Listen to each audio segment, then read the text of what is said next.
The massive crystal chamber sparkled with light from 1,000 different worlds. Representatives from across the galaxy sat in their assigned seats, each one different from the last.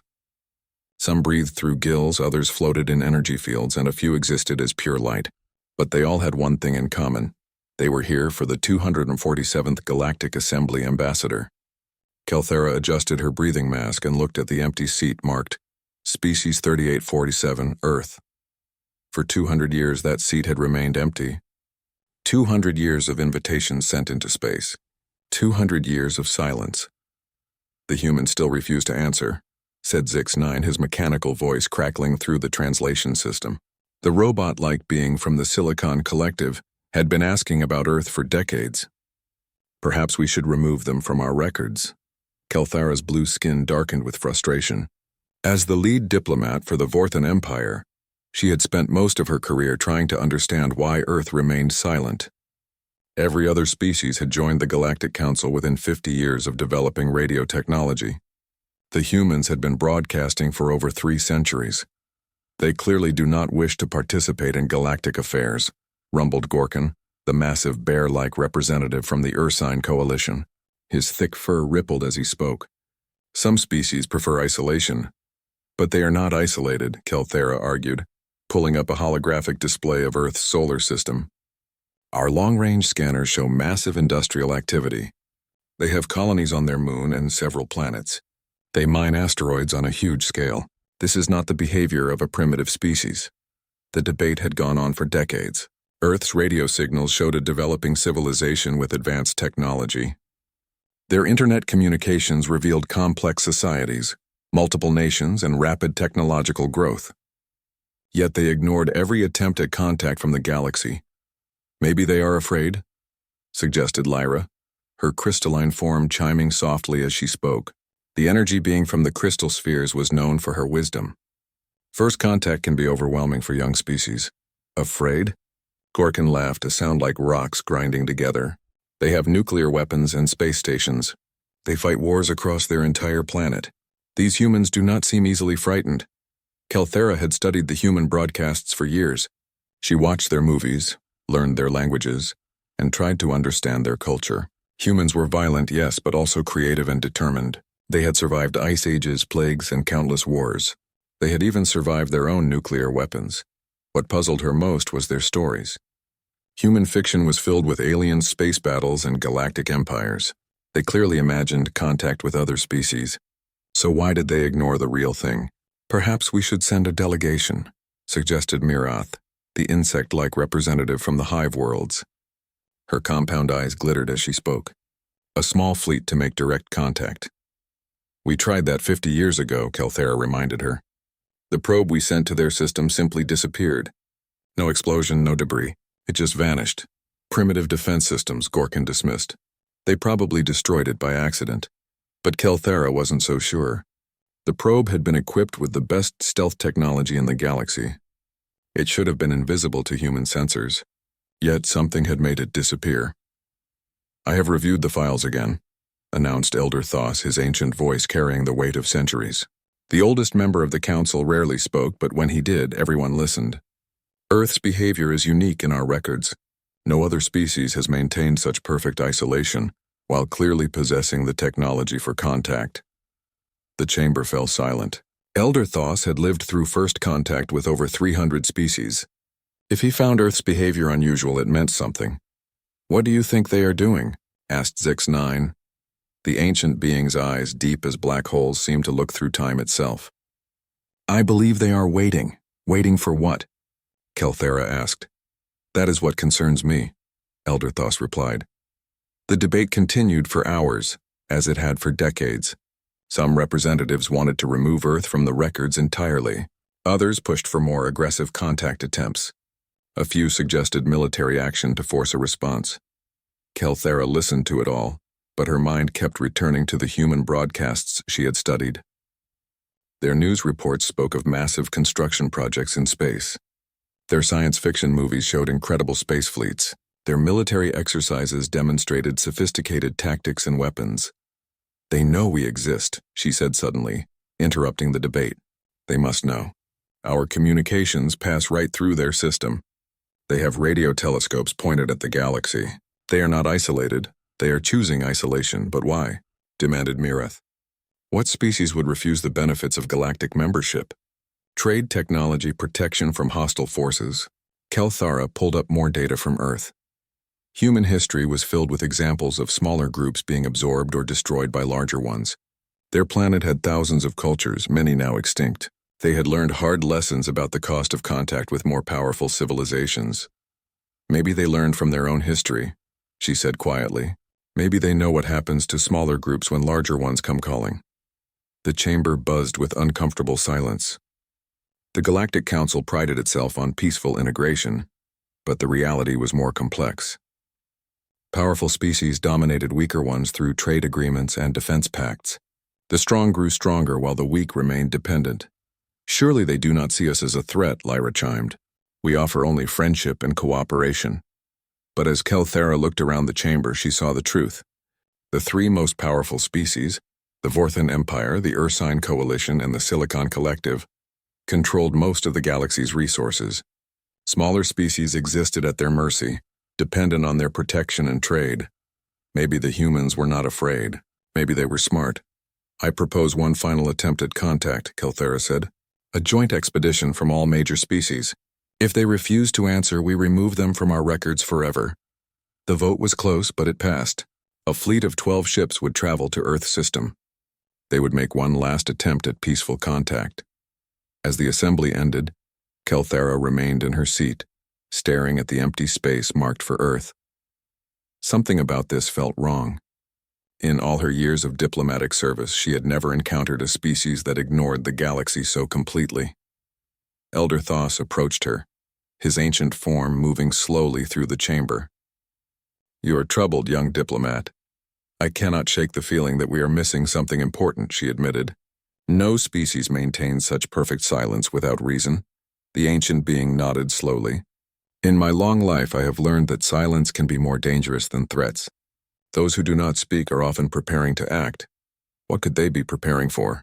Elder Thos looked toward the star charts showing Earth's location, a tiny yellow dot among billions. Perhaps they are preparing for us. As the chamber emptied, Kelthara remained behind, studying the data from Earth one more time. Deep in her heart, she felt a growing certainty that humanity's silence was not weakness or fear. It was something far more dangerous. It was patience. And soon the galaxy would learn what humanity had been patiently preparing for during their 2 centuries of silence. The empty seat in the Galactic Council was about to be filled, but not in the way anyone expected. 200 light-years away from the Galactic Council chamber, Dr. Sarah Chen sat in the command center of Facility Zero, hidden deep beneath the mountains of Colorado. Banks of quantum computers hummed around her, processing the constant stream of alien communications that flowed through space. Another assembly finished, reported Lieutenant Commander Jackson, handing her a steaming cup of coffee. They voted to send a contact fleet. Sarah nodded, unsurprised. She had been listening to the aliens debate Earth's silence for over 30 years.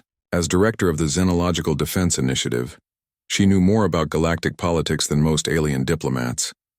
How long until they reach us? She asked. 6 months, assuming they use standard faster-than-light drives, Jackson replied. Admiral Webb wants to know if we proceed with Operation Lighthouse. Sarah smiled. Operation Lighthouse, humanity's first official contact with the galaxy. After 2 centuries of watching and waiting, Earth was finally ready to introduce itself properly. She walked to the main display, which showed a 3-dimensional map of the galaxy. Red dots marked hostile species. Yellow indicated neutral but unpredictable civilizations. Green showed potential allies. Blue represented the 3 major powers that controlled everything else.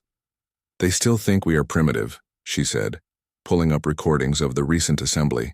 Ambassador Kelthara suspects something, but the others believe we are either afraid or too backward to understand their messages. To be fair, we have been ignoring them for 200 years, Jackson pointed out. Not ignoring, Sarah corrected. Learning. The wall screens activated, showing the real story of Earth's last 2 centuries. While the galaxy held meetings and made trade deals, humanity had taken a different path. They had listened to everything, decoded every alien language, and studied every species in detail. The breakthrough had come in 2157, when Earth's radio telescopes detected structured alien communications. Instead of announcing their discovery to the world, a small group of scientists and military leaders made a different choice. They decided to learn everything they could before making contact. Dr. Maria Santos, Sarah's predecessor, had been the first to understand the implications. The alien communications revealed a galaxy dominated by powerful species that used diplomacy as a weapon. Weaker civilizations were absorbed through trade dependencies, defense pacts, and gradual cultural assimilation. "Show me the current fleet status," Sarah requested. Jackson activated another display, and Sarah's heart swelled with pride. Hidden throughout the solar system were 3,147 warships, one for each known alien species. Each ship represented humanity's determination to never be anyone's victim. The asteroid belt contained massive shipyards, invisible to alien sensors thanks to stealth technology reverse-engineered from intercepted communications.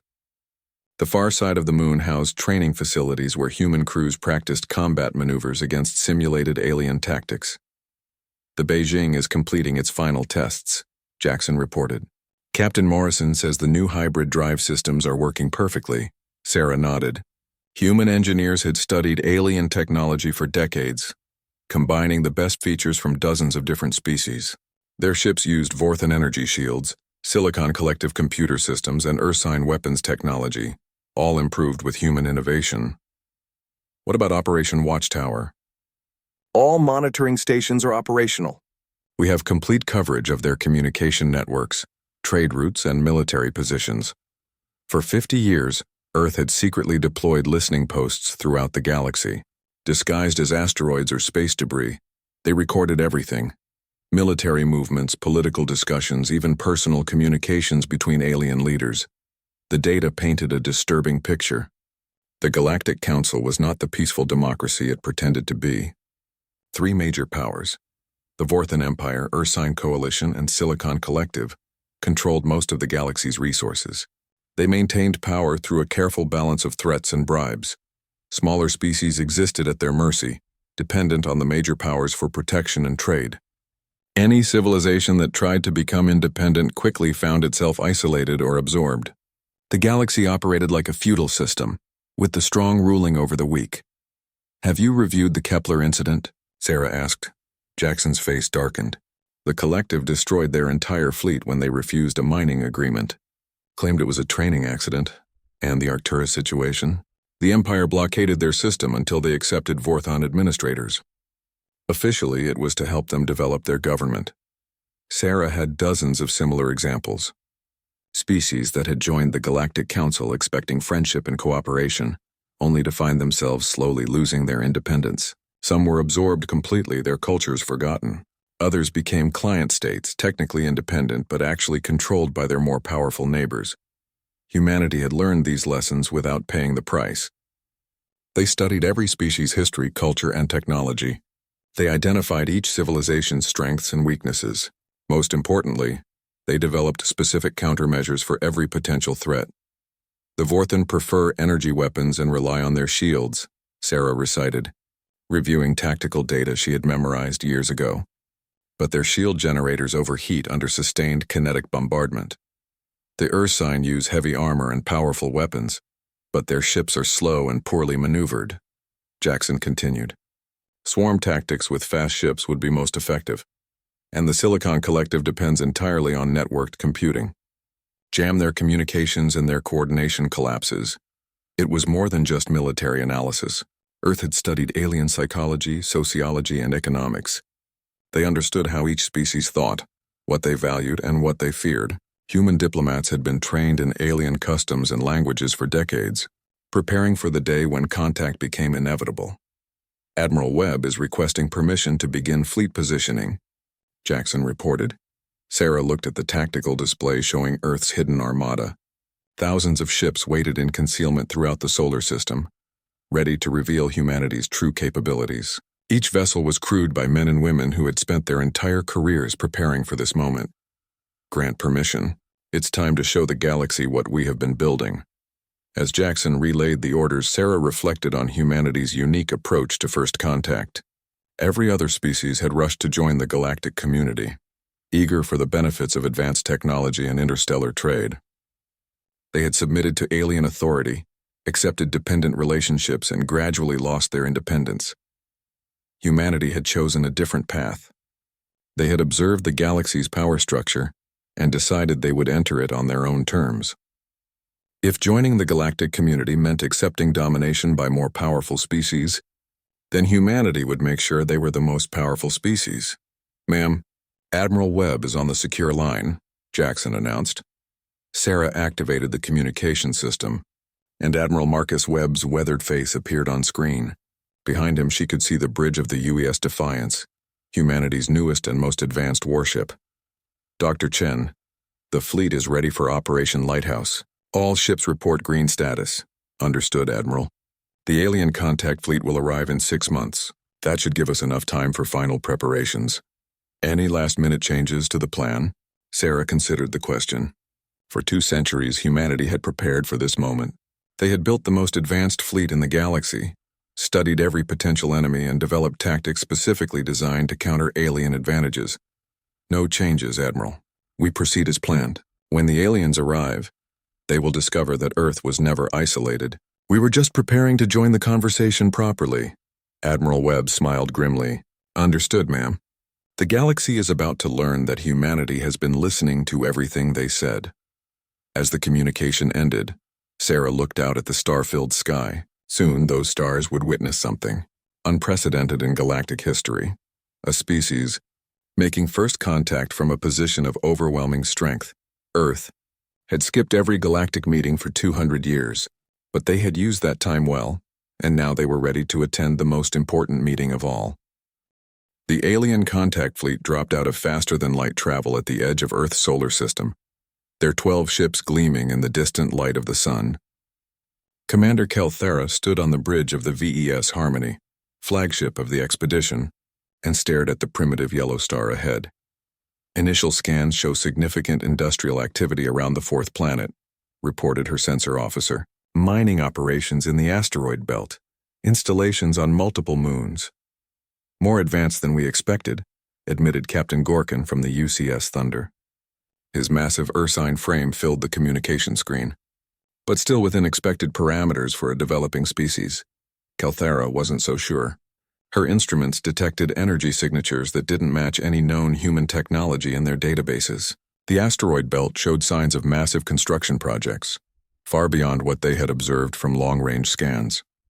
"Zix-9, what do your sensors indicate?" she asked the Silicon Collective ship. "Processing," came the mechanical reply. "Detecting unusual electromagnetic signatures throughout the system. Recommend caution." "It's probably their defense systems," rumbled Gorkan. "These humans have nuclear weapons. They might try to attack us out of fear." Kelthera hoped he was wrong. The joint expedition included representatives from 8 different species, making it the largest first contact mission in galactic history. "Any violence would create a diplomatic disaster. All ships maintain peaceful formations," she ordered. "Broadcast standard greeting protocols on all frequencies."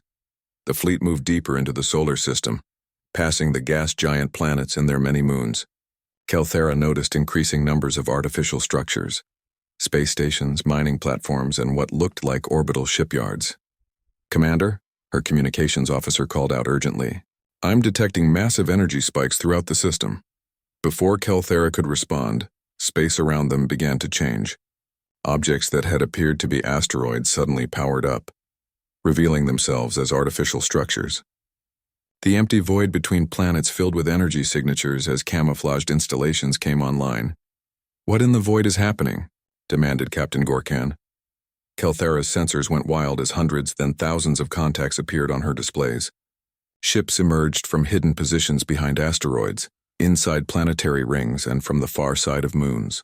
Each one broadcast a targeting lock on the alien fleet.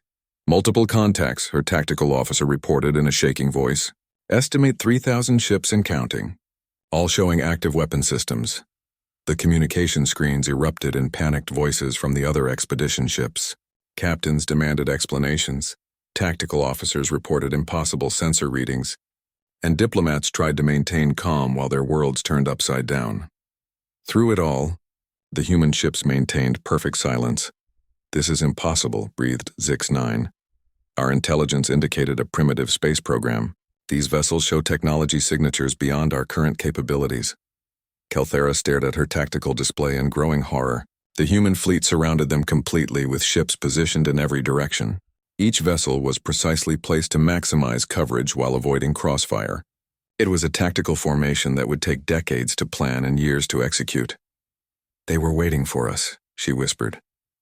"Commander, incoming transmission on standard diplomatic frequencies," her communications officer announced. "Put it through," Kelthera ordered.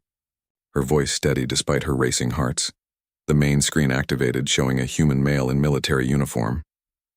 His hair was gray, his face weathered, but his eyes held the calm confidence of someone completely in control of the situation. "I am Admiral Marcus Webb of the United Earth Defense Force," he said in perfect galactic standard. "Welcome to the Sol system. We've been expecting you." The casual way he spoke sent chills down Kelthera's spine.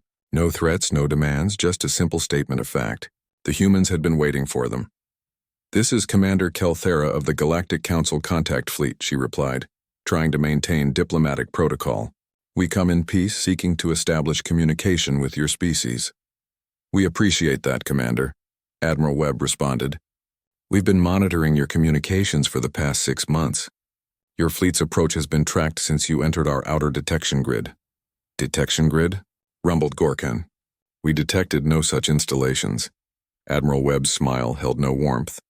"Captain Gorkan of the Earth-Sign Coalition ship Thunder. You wouldn't detect them. Our sensor network extends well beyond this system, using technology adapted from intercepted alien communications."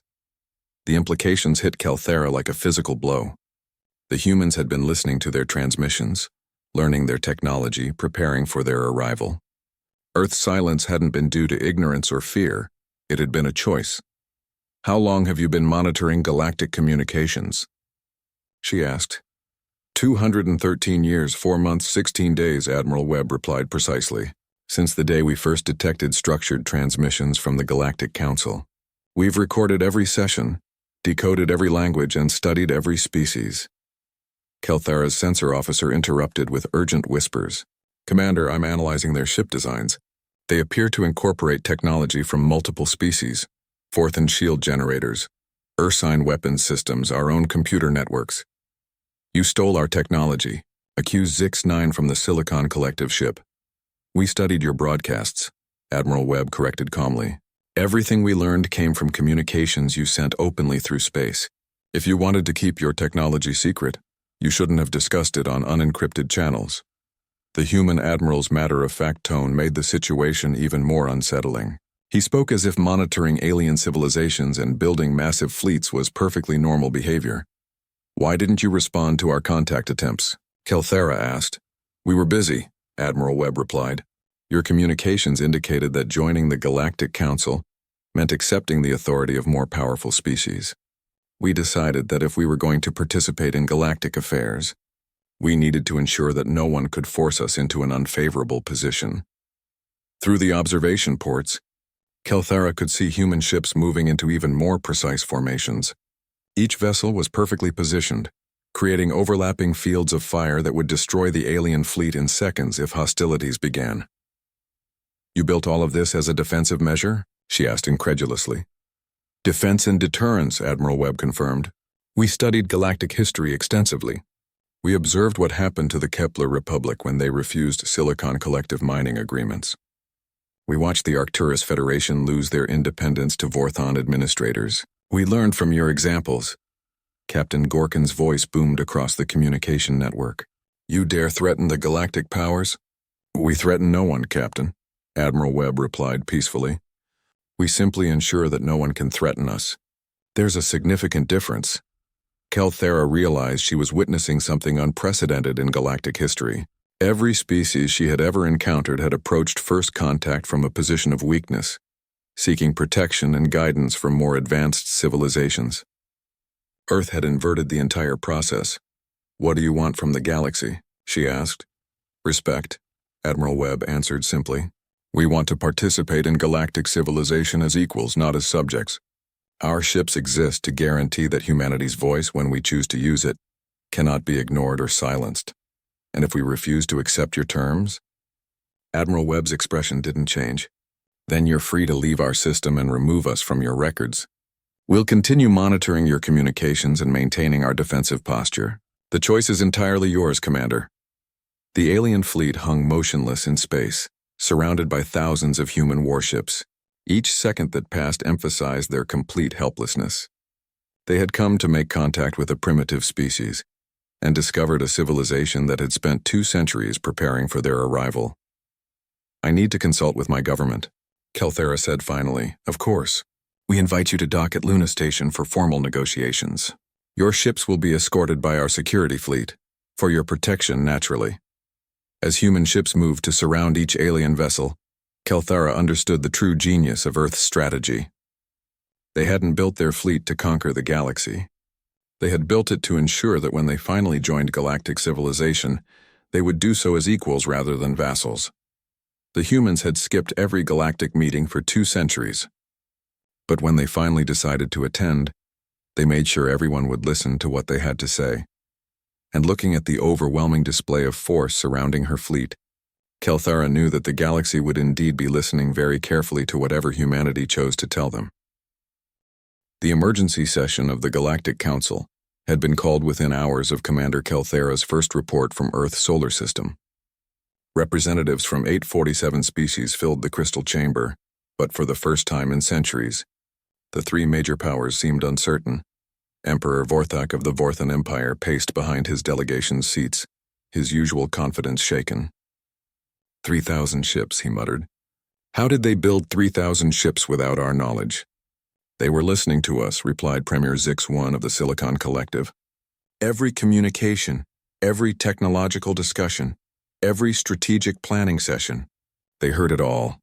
General Gormas of the Ursine Coalition slammed his massive fist on his desk. This is impossible. Our scouts reported a developing civilization with primitive space technology. Elder Thos, ancient and wise, spoke from his position at the chamber's center. Perhaps our scouts saw only what the humans wanted them to see. The chamber erupted in panicked discussions. Small species representatives whispered among themselves, their voices filled with hope and fear. For the first time in galactic history, someone had challenged the major powers' dominance. Order, called Supreme Coordinator Melandra. We will hear Commander Kelthera's full report. The main display activated, showing Kelthera's transmission from Luna Station. Behind her, through observation windows, the assembled representatives could see human warships in perfect formation. Each vessel was sleek and deadly, their designs clearly incorporating technology from multiple species. The humans have agreed to formal negotiations, Kelthera reported. Their demands are extensive. Demands? Emperor Vorthak interrupted. They are in no position to make demands. With respect, Your Majesty, they are in the strongest position of any species in galactic history, Kelthera replied calmly. Their fleet surrounds our expedition completely. We exist here at their mercy. The Emperor's blue skin darkened with rage, but he remained silent. The reality of the situation was undeniable. What do they want? Asked Premier Zix-1. To join the Galactic Council, Kelthera answered, but with significant reforms to prevent what they call systemic exploitation of developing species. The chamber buzzed with confused voices. No species had ever demanded reforms as a condition of joining the Council. They've studied our history extensively, Kelthera continued. They know about the Kepler incident, the Arcturus situation, and dozens of other cases where smaller species lost their independence to larger powers. They want binding agreements to prevent such actions in the future.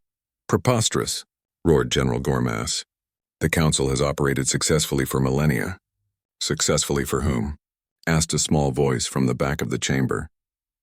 Representative Kilara of the Crystalline Worlds had never spoken during a major session before.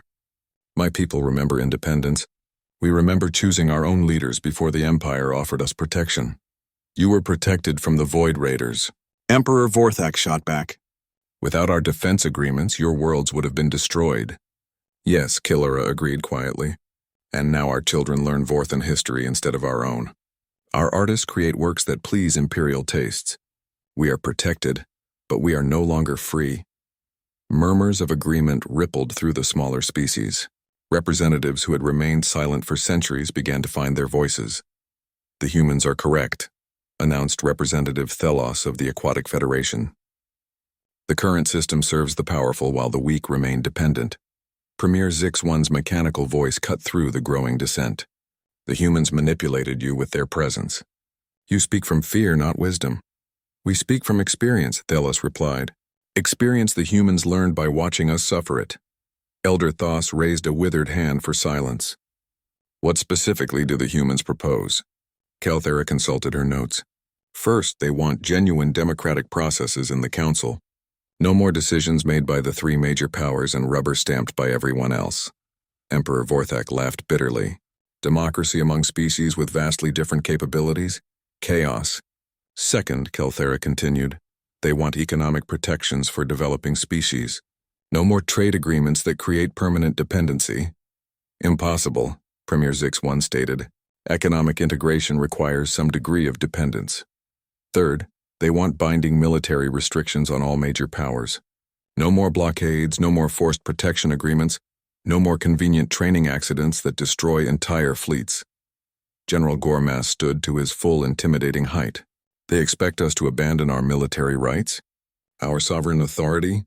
They expect you to act like civilized beings instead of galactic bullies, Calthera replied bluntly. The chamber exploded into chaos. Representatives shouted over each other. Ancient alliances cracked under pressure, and species that had never dared to speak began demanding answers for centuries of quiet oppression. Through it all, the display continued to show human warships in perfect formation around Luna Station. Silent, disciplined, and absolutely overwhelming. Supreme Coordinator Melandra called for order, but her voice was lost in the noise. Finally, Elder Thos stood slowly and his presence commanded attention. I am old, he said quietly. I have witnessed the rise of every major power in this galaxy. I have seen species join our community with hope and lose their identity through gentle pressure and careful manipulation. The chamber fell silent. The humans studied us for 2 centuries. Elder Thos continued. They learned our strengths, our weaknesses, and our methods. They prepared for every possible scenario except one, that they would be welcomed as equals. They threaten us, Emperor Vorthak protested. No, Elder Thos replied. They demonstrate that threats will not work against them. There is a difference. The ancient being turned toward the display showing Earth's fleet. For the first time in my long life, I see a species that approached galactic contact with wisdom, instead of eagerness. They understood that in this galaxy, the strong dominate the weak, so they made sure they would not be weak. What are you suggesting? Asked Premier Zix-1. I suggest we listen to them, Elder Thos replied. Because whether we admit it or not, they hold the power in this negotiation. Representative Kilara stood up again, her crystalline form catching the chamber's light. My people support the human proposals. We want genuine democracy, economic freedom, and protection from military coercion. As do we, added Representative Thelos of the Aquatic Federation. One by one, smaller species began to voice their support. Representatives who had been silent for centuries found courage in humanity's example.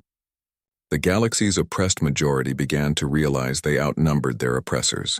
Emperor Vorthak, Premier Zix-1, and General Gormas watched their carefully maintained power structure crumble before their eyes.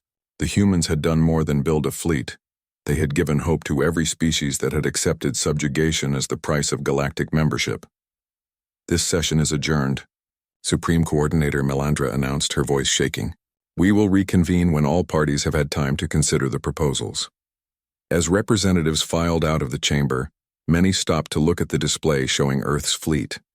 For 200 years, that empty seat had represented humanity's absence from galactic affairs. Now it represented something far more powerful, the possibility of genuine change. The humans had spent 2 centuries learning about galactic civilization. Now the galaxy would have to learn about humanity. And judging by the overwhelming display of force surrounding Luna Station, it would be a very educational experience for everyone involved. The empty seat would soon be filled, but the galaxy itself would never be the same. 3 months after humanity's dramatic introduction to the galaxy, the 248th Galactic Assembly convened under very different circumstances than any previous session. For the first time in galactic history, the crystal chamber buzzed with genuine debate rather than scripted agreements. Dr. Sarah Chen sat in the seat marked Species 3847, Earth, no longer empty after 2 centuries of silence. Beside her, Admiral Webb maintained the calm, watchful presence that had become humanity's signature in galactic affairs. Through the chamber's transparent dome, the human escort fleet hung in perfect formation, a constant reminder of the new reality. "The motion before us is simple," announced Supreme Coordinator Melandra. "Formal acceptance of humanity's membership conditions and the implementation of democratic reforms." Emperor Vorthak stood slowly, his blue skin pale with barely controlled anger. These demands would fundamentally alter the structure that has maintained galactic peace for millennia. "Peace?" Dr. Chen spoke for the first time, her voice carrying clearly through the chamber. "Or control?" The Emperor turned toward her, his ancient eyes blazing. "Young species often mistake guidance for oppression. Dr. Chen, we have protected countless civilizations from chaos and self-destruction." "By removing their ability to choose," Admiral Webb replied calmly. "Protection that requires surrendering freedom is not protection, it's conquest with better marketing." Representatives throughout the chamber shifted uncomfortably. These words would have been unthinkable before humanity's arrival, but now they hung in the air like an uncomfortable truth finally spoken aloud.